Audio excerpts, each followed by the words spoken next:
Bom dia, senhor Luiz Moura. Bom dia a todos. Queria agradecer o convite e agradecer também as palavras. E agradecer as palavras e ser recíproca também foi verdadeira. Que legal. É porque a gente realmente, assim, a gente foi resolver uma situação, a gente não vai, obviamente, colocar o caso aqui na mesa, mas é importante contextualizar um pouquinho, né? Era um caso que, geralmente, como a gente estava conversando, as escolas têm uma postura, às vezes, um pouco mais radical em lidar, né? Uma adolescente que traz problemas dentro da escola e tudo mais. E aí que a gente veio se conhecer, eu cheguei para vocês assim, poxa, será que tem uma atitude melhor do que por simplesmente abrir as portas da escola e mandar embora? Excluir. Que é um trabalho que a gente tem uma grande dificuldade na educação, né? E aí, caminhando para essa questão da maioridade penal, né, Luiz? Queria que você pudesse ter uma abordagem, se tem algum panorama, um posicionamento firme. Você fala, não, minha bandeira é essa, minha bandeira é aquela. Qual é a tua bandeira, meu amigo? Fala aí. Jamais não hasteio bandeira, de jeito nenhum. É interessante por vários motivos, né? Me recordo quando você esteve lá, que você me convidou para fazer parte do evento, e aí você me falou, não, tem um rapaz, que os dois estão aqui, um vai falar a favor, outro vai falar contra. E aí eu fiquei me perguntando o que é que eu vou fazer, né? Porque a gente tem duas posições aí, né? Eu falei, como eu vou me posicionar diante disso? É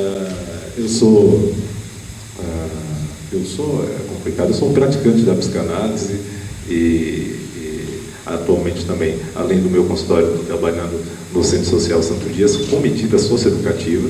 É um centro, é uma ONG que trabalha com o serviço em meio aberto, né, com adolescentes que cumprem medida socioeducativa de liberdade assistida e prestação de serviço à comunidade. Ela é conveniada com a SMART e com a prefeitura, né?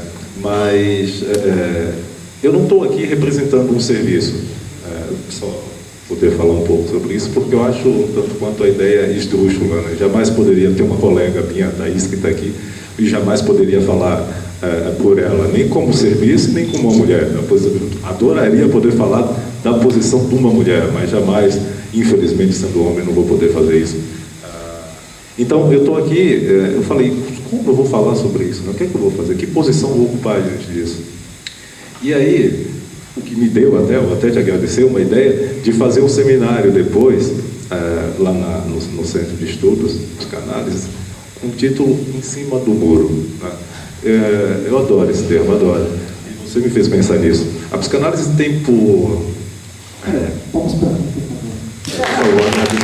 que agradeço a vocês. A psicanálise tem por posição promover uma disjunção no discurso. Né? E o que seria isso? A gente sabe que é conjunção, e a disjunção é o contrário disso, no sentido de que se afastar um pouco. Eu, naturalmente, sou um sujeito que não me envolve em polêmicas, eu tento me afastar disso. Mas o discurso em cima do muro é uma coisa muito interessante. Né? Pensemos nós no Muro de Berlim. Né? A gente tinha uma sociedade dividida ali, né? Por uma guerra. De um lado estavam a Alemanha Oriental, do outro lado a Alemanha Ocidental. Imaginemos a minha pessoa em cima do muro. Ao invés de pensarmos como um lugar de quem não se decide, de quem não se posiciona, a gente pode pensar pelo lado do privilégio de poder estar em cima do muro e poder olhar os dois lados. Isso é pensar. Talvez estar em cima do muro nos permita, diferente dos que estão lá embaixo, porque tem um muro entre eles, tem uma barreira entre eles, poder escutar. E é nesse sentido que eu resolvi, preparei até uma fala, viu? Preparei uma fala, mas não vou mais usar esse negócio. E foi desse lugar que eu resolvi falar para vocês. Do lugar de quem se assusta com a impossibilidade de pensar. Lucas, né? Lucas falou sobre como, a gente estava conversando lá atrás também sobre isso, mas como tem sido complicado e é relutante, né, por parte das pessoas, porque isso que você diz, de olhar um discurso, um único discurso no Facebook, e ter como a verdade, né, estabelecer como a verdade, isso, a meu ver, é uma grande recusa ao pensamento, né, a se posicionar diante disso. Então eu resolvi falar desse lugar, né, e desse lugar me veio uma figura, que é a figura do Hamlet. Né. Fiquei pensando, pode falar isso, né? Então, puta que pariu. Eu falei, exatamente. Não é crime. Dizem que é a profissão mais antiga que há, e que salva a humanidade de várias coisas. Olha, que não vamos entrar nesses detalhes. O que eu estava falando mesmo? Como vocês estavam prestando atenção? Hamlet, nasce. Hamlet. Um grande homem. Mas era um sujeito atormentado. A gente não precisa chegar nessa posição, porque era um sujeito extremamente atormentado. E o Hamlet diria que atormentado diante da realidade, né? Diante do real, né? Para usar uma expressão lacaniana, por assim dizer, da dureza que é a existência. Né? E o Hamlet dizia em determinado momento, ele falava assim: dormir, e quem sabe sonhar. Né? Como se o sonho fosse um alento, né? Como se o sonho, de alguma maneira, ele o tirasse daquela dureza que era suportar aquela existência. Mas o Hamlet, além dos tormentos, dos quais eu disse que a gente não precisa ir, ele tinha questão. Era uma questão. E quando a gente tem um posicionamento de contra ou a favor, né, para ir direto ao assunto e tentar responder, eu gosto, sabe aquele comercial eu adorava aquele comercial do Omo, né, que falava assim: se sujar faz bem, lembra? Não sei se alguém lembra disso. Eu só trocaria o verbo: se frustrar faz bem. Eu adoro frustrar as pessoas. Então não vou entrar em embate.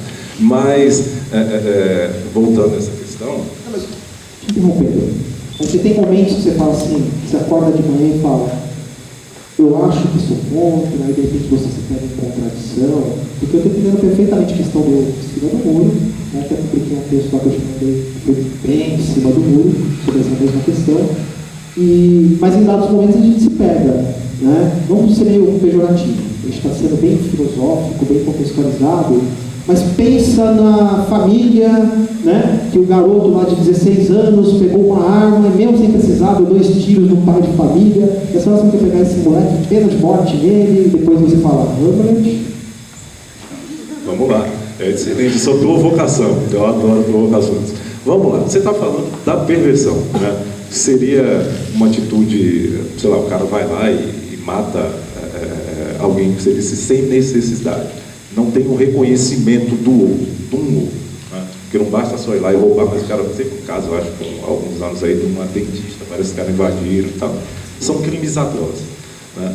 E isso é da ordem da perversão, né?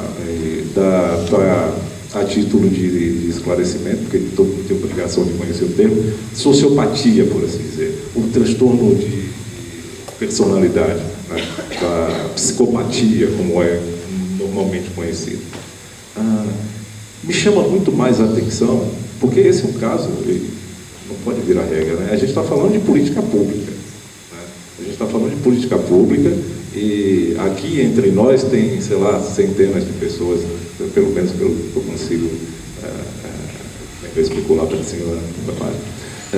E imaginemos que entre nós, né, eu vou colocar até a minha pessoa, que é melhor, sou um sociopata, né? Sou um Hannibal Lecter, né?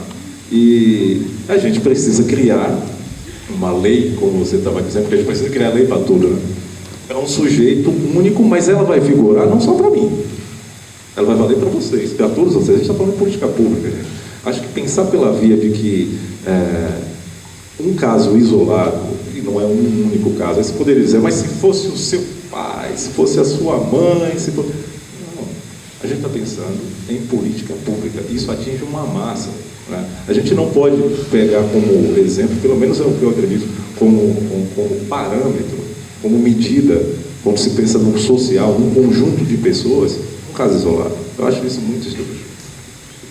Então, aí é a hora que você fala: eu sou contra. Eu saio um pouquinho da zona de conforto para, né, que eu estava em cima do muro. Mas em que momentos te levam? Então, vamos tentar fazer um ping-pong. Já que você não veio aqui já decididamente sou a favor, sou contra, estou em cima do muro, mas o que te leva em dados momentos também a pensar e falar assim, poxa, pensando por esse lado, talvez num futuro ou numa estrutura, eu poderia pensar numa redução de maioridade, esse momento, igual o Lucas falou, agora não é a hora de discutir isso, temos que primeiro arrumar a educação, não sei o que lá, e arrumando a educação, obviamente, se resolve muita coisa. Ele finalizou meio, a gente acabou não debatendo, mas a família, né? Porque primeiro muda-se o conceito de família, não que ela deixe de existir. Né? Então, o conceito de infância. Né? Então, aí quais são as brechas que você observa e fala, não, mas por esse lado também eu tenho que dar uma resposta para essa população. Nesse momento você acha que poderia ser um pouquinho mais para o lado, não digo a favor da redução, mas também não tão contrário. É de não estar na polarização do inocente, porque vai por esse caminho também, né? O cara, muitas vezes você escuta as pessoas que defendem, e não foi o discurso, por exemplo, do Lucas, mas você escuta dizer assim, não, o cara roubou porque precisava comer. Não é regra isso também. Eu acho que o adolescente, e é preciso dizer que é uma categoria, criança e adolescência são categorias da modernidade, tá? Nem sempre esses infantis estiveram nessa posição, né? É uma invenção moderna e por assim dizer, talvez eu acho que a responsabilização é diferente da punição, porque esses meninos, eles já respondem pelos... O Lucas citou a internação, a gente está falando de aumentar o período, mas eu diria para vocês que pelo que eu escuto nos atendimentos, outro dia saiu no Fantástico, o pessoal da Defensoria Pública, não sei se todo mundo viu, fez uma investigação, uma denúncia, né, dos maus tratos e como essas pessoas são tratadas lá dentro. Né? Por isso que o meu convite, quando falo sobre o assunto, né, é sobre, claro, não é um inocente, é um sujeito de direito, é um sujeito que vai lá e escolhe fazer. O cara vai lá e escolhe e faz. Ele há que responder por isso. Agora, pensar na punição, eu acho um tanto quanto complicado, pela via da punição. Até porque, se a gente parar para pensar, nós que gostamos de exportar ser educador, sabe que nossas ideias vêm lá da França, né? A estrutura vem de lá. A gente gosta de exportar isso, a gente tem que criar um pouco, porque Paulo Freire está aí, mas, enfim, a gente inventou, mas não... O Paulo Freire a gente exportou, né? Exatamente. É mais lá para fora que dentro. Exatamente, exportou, se livrou. A gente diz que gosta, mas não sei. Mas eu acho que não só esses adolescentes, mas como a gente, qualquer ser humano, ele tem que ser convocado a responder pelo que ele faz, né? Pelo ato dele. Né?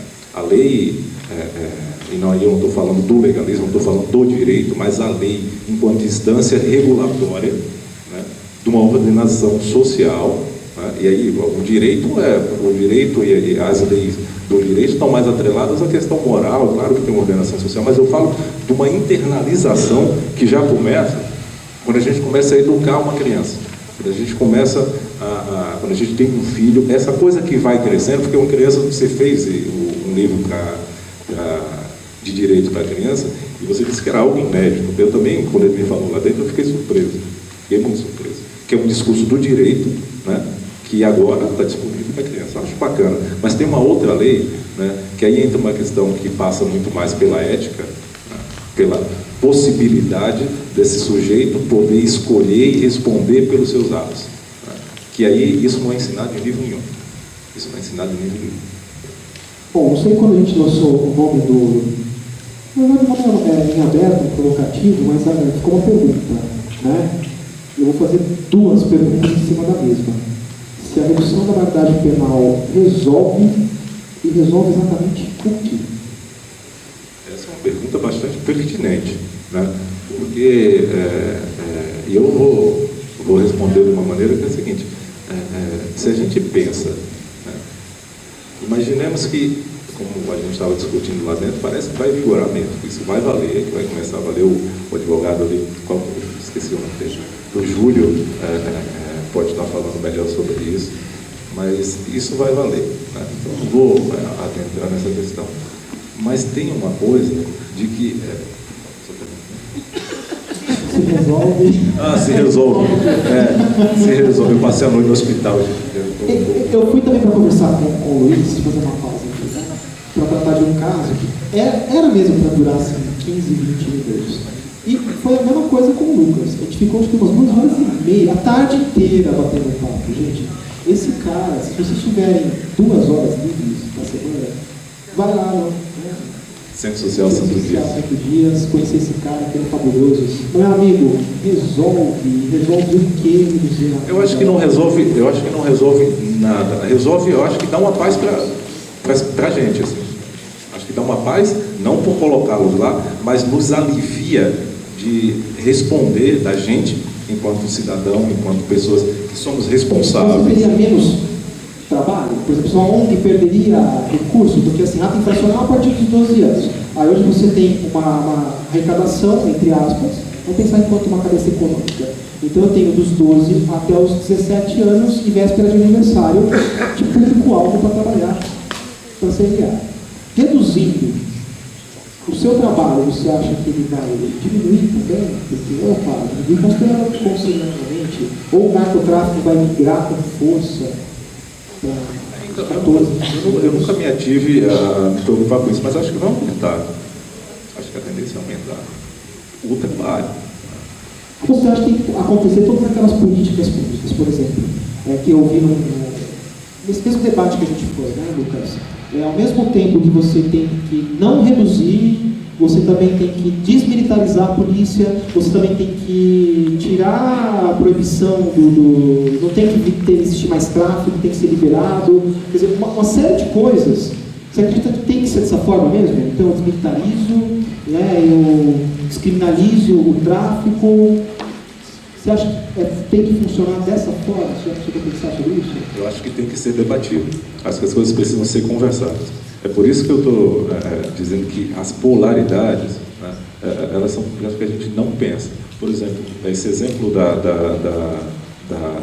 de legalizar a droga. Quer dizer, parece que já estão voltando lá no Supremo, e já está lá no Supremo, já está para ser aprovado. Se legaliza isso, beleza. Se não tem uma estrutura social, né, pronta para esse tipo de... Essa deveria ser a última medida. Antes, você prepara a sociedade, seja nos âmbitos educacionais, seja no que diz respeito ao lado comercial, né? E aí depois sim você vai lá, e agora sim a gente já está pronto. Mas no Brasil as coisas são feitas, com perdão da expressão, nas coxas, né? Então vai lá e faz, não, vamos legalizar, porque também não vai resolver. Não é essa a questão. A gente tem um grande ganho, que é sair um pouco do debate da segurança pública, a questão das drogas, e ir para o debate de saúde pública. Isso eu acho um grande ganho, um avanço, né? Mas não vai resolver. E isso tem uma questão de que é o seguinte, me parece que todas essas medidas articuladas e pensadas juntas, não à toa você colocou essas medidas uma após a outra, porque elas estão articuladas. Não tem como vamos reduzir a maioridade penal e que vai resolver. Não é isso que está em questão. Eu acho que não é só isso. Acho que é empurrar a sujeira para debaixo do tapete. E aqui eu estou dizendo, e aqui eu não estou dizendo, na verdade, que eu sou muito a favor, porque tem uma questão de que a discussão não é essa agora. Talvez, eu acho extremamente arbitrário você estabelecer uma idade para que o adolescente... Você deu um exemplo que é fabuloso, é quase um xiste isso, né? Que o cara comete um crime aqui na véspera, horas antes, ele está livre de responder como um adulto, ele vai responder como um adolescente. Então você vê o quanto, para a gente ter notícias, do quanto isso é arbitrário.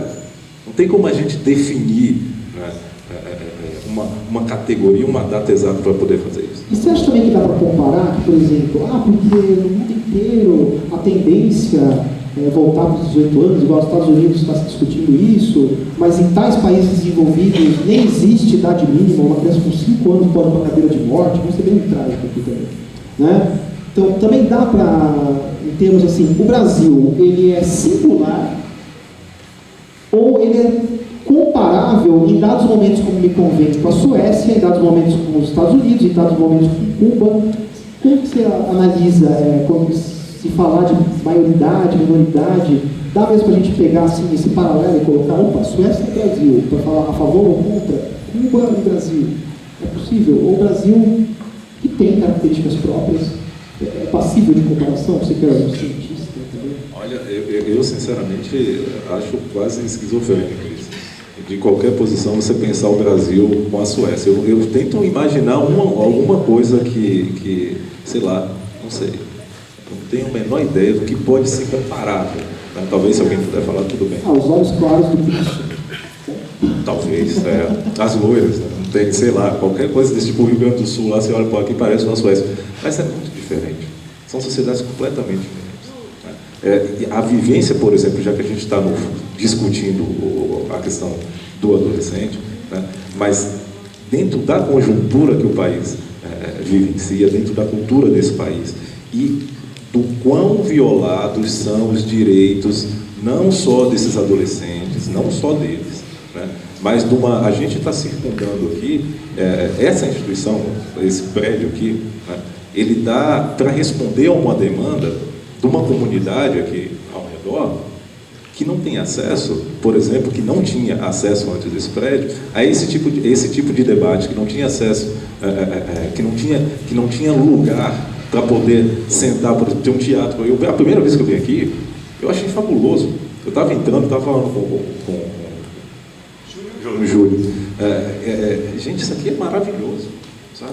Então, você vê a quantidade a vulnerabilidade social. Eu faço visitas domiciliares. E eu não estou dizendo que ninguém é coitadinho, não. Mas eu também não estou dizendo que bandido bom é bandido morto. Nenhuma das duas coisas. Mas eu visito as comunidades aí e a situação de vulnerabilidade social que essas pessoas vivem é assustadora. É assustadora. É de você virar... Como essas pessoas estão vivendo? Como essas pessoas estão vivendo? E aí, não é que isso justifica lá na frente virar um criminoso, mas olha, não vem para cá que se o sujeito puder escolher, né, entre ser um criminoso, né, entre infracionar e pôr a vida dele em risco e ter melhores condições para sobreviver, claro que um ou outro vai escolher, mas a grande maioria não vai. Vide a Suécia. Na Suécia tem adolescentes que cometem crime, tem adolescentes que cometem crime, não, ato fracional, não sei como é que é a legislação de lá, mas tem adolescentes pessoas que nessa faixa etária vão lá e cometem algum ato. Só que é o seguinte, a grande diferença nessa história, né, é que essas pessoas, o índice é bem menor, e isso eu acho que é inegável, não é só por causa do tamanho proporcionalmente, porque o país é bem menor, é por conta dessa diferença social. Eu acho que negar isso é muito mais perverso. A gente, né, porque a perversão é isso. A perversão é ver e fingir que não vê.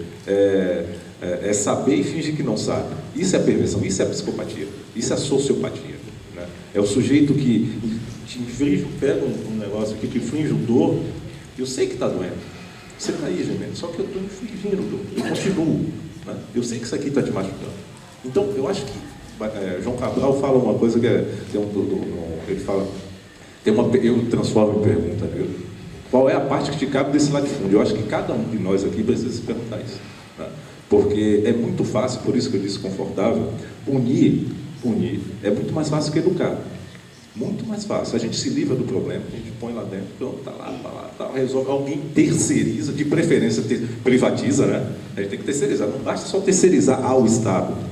Não basta só terceirizar ao Estado. A gente vai e acha muito bacana criar o Estado e fala assim, veja como tem um jogo de empurra, né? A família, puta, eu não consigo mais dar conta desse menino, aí manda lá para um instituto qualquer e tal, não consigo mais, o menino infraciona, vai para a cadeia, aí fica lá na Fundação Casa ao Estado já agindo, aí vem um juiz, que é a lei é lá do totem tabu do Freud, lá, né?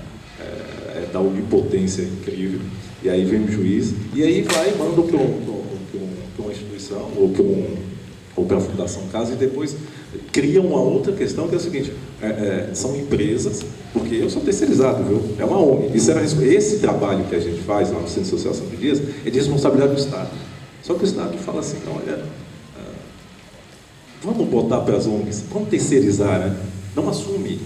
Desde lá de trás, desde a família, desde as relações com essas crianças, e quando crianças começam a estabelecer, eles são terceirizados. Ninguém assume. Eu vou assumir aqui, sabe? Ninguém.